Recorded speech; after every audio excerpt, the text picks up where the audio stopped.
Hey LinkedIn fam, this is a quick one for you on call funnels, right? So quickly, what is a call funnel? It's basically taking the same principles that we would apply to an AE's, entire pipeline, and understanding the conversion from stage to stage in order to diagnose problems and understand how can we help to coach reps on, how to advance to the next stage and make sure that we're getting the conversions that we want, right? So it's basically taking that same logic but applying that to the micro environment of a cold call. And big shout out to Tito Bort and Alti Sales. They're doing some incredible stuff over there. I got the idea from him. He's got a really cool system set up where week to week his team is able to monitor incremental changes to people's call flow, what they're saying, very subtle things, and then seeing how that impacts the conversion from stage to stage and whether it yields an improvement or not, right? So very, very valuable data set to get your hands on as a sales leader.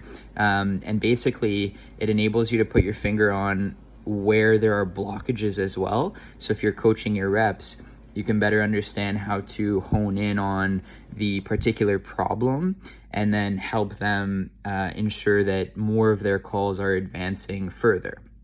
Because sales dev leaders, people in sales development, we know that a cold call is 1 inch by inch, really, right? So the cool thing with these different segments of a call, right? So say you have a call flow or a script or whatever you want to call it. Maybe you have your greeting, and then you give your premise or your reason for your call, and then maybe you volley the ball back to the prospect, and then you give a 30-second speech, and then maybe you sort of cast a wide net of a problem that they can fall into, and you take them down the pain funnel, and you do some discovery, and then maybe you are going to ask for the meeting or back out at a certain point, and then you're going to do some button-up questions. So however you have your sort of call flow set up, generally speaking, you can attribute a rough timestamp to it, right? So it takes my reps, the first 10 seconds to say the greeting, and then, the next 30 seconds to do X part. And then, at the first minute, they're giving their upfront contract and etc. Right? And sure, conversations can meander in different directions, but roughly speaking, you can attribute a timestamp.